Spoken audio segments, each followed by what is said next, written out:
안녕하세요, 화이트덕입니다. 얼마 전에 애플 스토어 명동이 오픈을 했습니다. 그에 따른 영상도 이전 영상으로 제가 올려드렸고요. 애플 명동이 오픈되기 전에 맥 스튜디오가 온라인상에서 먼저 주문이 가능해졌었고요. 오픈 후에는 스튜디오 디스플레이에 주문이 가능해졌습니다. 제가 지난 영상에서 말씀드렸던 것과 같이 맥 스튜디오는 하드만 1테라 SSD로 선택하고 맥스의 최고 사양으로 각각의 옵션을 최고 사양으로 해서 주문을 했고요. 스튜디오 디스플레이 같은 경우에는 많은 리뷰를 보니까 생각보다 높이가 좀 낮게 느껴지긴 하더라고요. 높이 조절이 꼭 필요할 것 같아서 높이 조절 옵션을 넣은 스튜디오 디스플레이를 주문을 했습니다. 맥 스튜디오와 스튜디오 디스플레이가 소개되고 나서 한국에서 주문까지의 시간텀이 꽤 있었는데요. 앞서 언급한 사양으로 주문을 넣으니까요, 대략 맥 스튜디오는 6월 중순에서 7월 초 사이에 배송 기간이 잡혀 있고요. 스튜디오 디스플레이 같은 경우에는 6월 초에서 말까지 그 사이에 배송된다라고 하는 기간이 잡혀 있습니다. 생각보다 굉장히 긴 시간을 기다려야 되는데, 맥 루머를 보니까 M2 칩에 대한 루머가 이미 돌고 있더라고요. 배송 기간이 좀 아쉽긴 하지만 현재 팬데믹 상황에서, 그리고 중국 상황이 지금 여의치 않다 보니까 배송이 많이 밀리고 있는 것 같습니다. 저처럼 이제 옵션을 다양하게 넣어서 주문을 하다 보면 배송 기간이 꽤 밀리는 것으로 보입니다. 오픈날 다 주문을 한 건데도 불구하고 이렇게 배송일이 밀려 있다라고 하는 거 간략하게 알려드리고요. 그렇지만 같이 주문한 이번에 맥 스튜디오와 함께 발표된 프로를 상징하는 검정색 키보드와 마우스는 이번에 여기 보시는 것처럼 배송이 되어서 오늘 언박싱을 해보고, 기존에 제가 사용하고 있는 아이맥 프로와 함께 소개되었던 블랙 색상의 키보드 같이 비교해서 살펴보도록 하겠습니다. 그리고 참고로 아이맥 프로와 함께 나왔던 블랙 키보드 같은 경우에는 이전 영상에 간단하게 언박싱과 소개하는 영상을 만들어서 올린 게 있으니까요, 위쪽에 있는 링크를 통해서 확인해 보실 수 있습니다. 그럼 바로 이어서 언박싱을 바로 진행해 보도록 하겠습니다.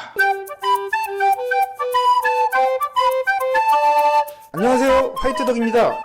이렇게 해서 하나로 묶인 채로 배송이 되었고요. 키보드와 마우스 두 종을 받았습니다. 그럼 먼저 마우스부터 바로 비닐을 뜯어서 언박싱을 해보도록 할게요.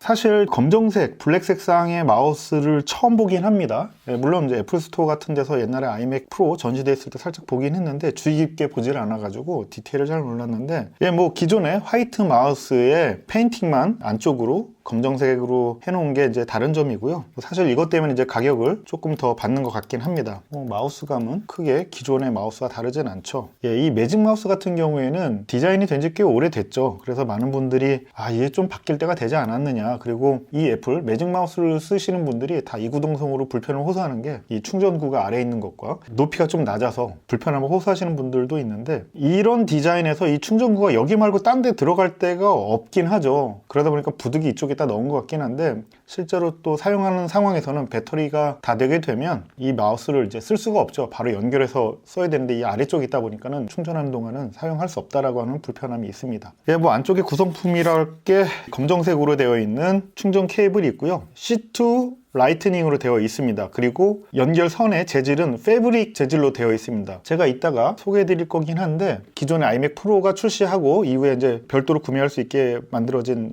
블랙 키보드인데요. 이 키보드의 연결선 같은 경우에는 이런 천재질이 아니고 플라스틱 피복으로 되어 있습니다. 비닐 피복으로. 요번에 피복도 다 바뀐 것으로 보입니다. 아마 예상컨대 밑에 있는 매직 키보드도 연결선의 피복이 똑같이 천재질 마감으로 되어 있을 걸로 생각이 듭니다. 굉장히 요거는 좋은 것 같습니다. 애플의 충전 케이블 같은 경우에는 내구성이 약한 걸로 꽤 유명하죠. 다음은 매직 키보드인데요. 이 매직 키보드 같은 경우에는 조금 전에 보셨던 매직 마우스와는 다르게 비닐 패키지가 되어 있지 않습니다. 바로 뜯을 수 있게끔 밑에 스티커 모양의 재질로 되어 있고요. 요거 뜯으면 아마 개봉할 수 있게 될 것 같습니다. 바로 뜯어서 언박싱 해보도록 할게요. 밑에서 뜯어서 당기면 이렇게 잘 자연스럽게 나오게 되네요. 깔끔한데요. 보시는 것처럼 뒷판은 검정색으로 되어 있죠. 그리고 안에 구성품은 역시 케이블이 하나 있는데, 매직 마우스 언박싱 했을 때처럼 피복이 천재질 마감으로 되어 있습니다. 그리고 연결 부위도 검정색으로 되어 있네요. 다른 점이라고 할 수 있겠죠. C2 라이트닝으로 되어 있고 똑같이 소개 책자가 있습니다. 구성품은 별거 없습니다. 이번에 새로 발표된 매직 키보드 같은 경우에는 맥 스튜디오와 스튜디오 디스플레이가 발표되면서 이 블랙 색상이 추가가 됐습니다. 기존에는 이 색상이 없었습니다. 저 같은 경우에는 구형 검정색 매직 키보드를 구입했는데요. 매직 키보드가 이제 세대가 바뀌면서 터치 아이디의 버튼이 추가가 됐습니다. 그 F12 버튼 옆에 터치 아이디 버튼이 있어서 키보드를 통해서 패스워드를 타이핑하지 않더라도 터치 아이디로 잠금이 열리거나 온라인에서 결제를 한다든가 비밀번호를 연다든가 할 때 타이핑을 하는 일이 굉장히 줄어들었습니다. 이런 터치 아이디 방식은 맥북이나 맥북 에어, 맥북 프로에서 이전부터 사용했던 거라 데스크탑인 아이맥 시리즈와 함께 이번에 또 새로 출시된 맥 스튜디오에도 함께 적용돼서 같이 사용할 수 있게끔 되어 있습니다. 실제로 제가 현재 맥북 프로를 모니터와 연결하여 클림쉘 모드로 사용을 하고 있는데요. 이제 이 키보드가 구형 키보드다 보니까 매번 비밀번호를 입력을 해서 로그인을 해야 되는 그런 번거로움이 있는데 터치 아이디 버튼이 있으면 그런 번거로움은 훨씬 줄어들겠죠. 아이맥 프로의 발매 이후에 단품으로 구매할 수 있게 출시되었던 매직 키보드와 함께 비교해 보도록 할게요. 이 매직 키보드의 충전 케이블 같은 경우에는 피복이 비닐로 되어 있습니다. 요거 바뀌었다라고 하는 거. 두 개 비교해 보면 색상이 구형 매직 키보드는 이 알루미늄 바디까지 스페이스 그레이 색상이고 자판도 검정색인데 이번에 신형 그 매직 키보드 같은 경우에는 알루미늄 바디 같은 경우는 일반 실버 모델이고 자판만 검정색으로 돼서 이 프로 색상으로 변경이 되었습니다. 사실은 이 알루미늄 바디도 이 스페이스 그레이처럼 이렇게 착색이 되면 너무 좋겠긴 하겠는데 키보드만 검정색으로 해서 더 비싸게 받는 거는 너무 지나친 이윤 남기기가 아닌가 그런 생각이 들긴 합니다. 보시는 것처럼 터치 아이디가 있는 요 자리에 기존에는 이제 이젝트 버튼, 추출 버튼이 있는데 그게 이제 터치 아이디 버튼으로 바뀌었습니다. 바뀐 키보드는 키 배열상 추출 버튼이 없고 단축키를 이용해서 추출을 해야 될 것 같습니다. 그 맥을 오래 사용하신 분들은 아시겠지만 USB를 꼽는다든가 외부 장치를 연결했을 때 추출하는 방법은 단축키, 커맨드 E 버튼, 이젝트의 약자 E 버튼을 누르면 미디어가 추출되게 됩니다. 윈도우즈 사용하시는 분들은 좌와 빼도 크게 문제가 없죠. 정상적인 방법은 윈도우즈에서도 미디어를 꺼내기를 통해서 빼야 되죠. 그래야 이제 안전하게 해당 미디어에 데미지가 없이 추출이 가능한데 아무튼 맥 같은 경우에는 그런 과정 없이 추출하게 되면은 정상적인 추출 과정을 통해서 추출되지 않았다라고 하는 항상 메시지가 뜨는데 쉽게 추출하시려면 다시 한번 말씀드리지만 해당 미디어를 선택한 이후에 커맨드 E 버튼을 누르면 추출이 됩니다. 이전 세대 키보드 와 비교해 봤을 때는 이제 모서리가 훨씬 더 둥글게 바뀌었다라고 하는 부분이 있고요. 당연히 그러다 보니까 이 끝에 키보드의 각 모서리 쪽은 훨씬 더 동그란 형태를 취하고 있습니다. 기존 키보드 같은 경우에는 정상적인 키의 모양을 가지고 있는데 바뀐 키보드 같은 경우에는 이런 키 모양이 좀 바뀌었다라고 하는 게 다르고요. 그러면 간단하게 이제 키감 한번 체감해 보도록 할게요. 펜타그래프 방식 같은 경우에는 타건감이 아주 뭐 썩 좋다라고 얘기할 수는 없지만 구형 스페이스 그레이 프로 키보드를 언박싱 할 때 제가 2017년도 키보드하고 비교해 봤을 때 훨씬 더 이제 들어가는 깊이감이 있다라고 얘기를 했었는데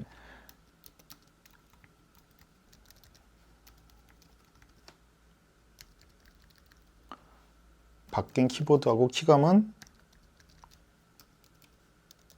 이전 키보드가 조금 더 아주 미세하게 조금 더 깊게 들어가는 느낌이 나긴 합니다. 블랙 키보드 같은 경우에는 이전에 스페이스 그레이 매직 키보드하고 비교해 봤을 때 키가 훨씬 더 매트한 느낌이 납니다. 이 플라스틱 재질감이 그게 좀 다른 것 같고 키의 구성과 배열은 이전의 매직 키보드 같은 경우에는 F5와 F6번의 펑션 키만 할당되어 있는 반면에 신형 키보드 같은 경우에는 이제 펑션 키 외에 별도의 기능이 할당되어 있습니다. 이전 매직 키보드는 여기 펑션으로만 되어 있는 이번에 신형 키보드 같은 경우에는 이제 지구본 모양이 들어가 있습니다. 이게 또 언어 키보드라든가 그런 역할을 또 해줄 수 있는 걸로 보입니다. 구형 키보드 같은 경우는 영문이 아래쪽 배열, 국문이 위쪽 배열로 되어 있는 반면에 신형 키보드 같은 경우에는 국문이 좌측에 영문이 우측 상단으로 배열되어 있다라고 하는 게 이전 키보드하고 다른 점이라고 볼 수 있을 것 같습니다. 이렇게 해서 지난 스페셜 이벤트를 통해서 맥 스튜디오와 스튜디오 디스플레이가 발표되면서 함께 출시되었던 블랙 색상의 매직 키보드 언박싱과 리뷰 간단하게 해봤고요. 더해서 블랙 색상의 매직 마우스도 함께 언박싱과 리뷰를 간단하게 진행을 했습니다. 매직 마우스 같은 경우에는 많은 분들이 불편해하시는 그 충전의 문제, 물론 이 디자인상에서는 딱히 방법이 없어 보이긴 하는데 그런 문제들이 좀 해결될 수 있는 새로운 디자인의 마우스가 좀 나왔으면 좋겠고요. 매직 키보드 같은 경우에는 아이맥 프로가 출시가 되면서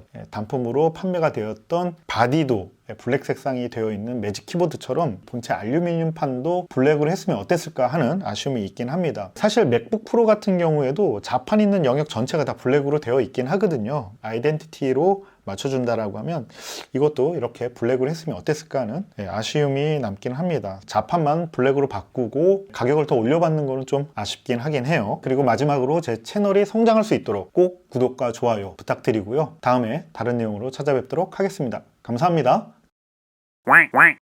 다음에 또 봐요. 좋아요와 구독 부탁드립니다.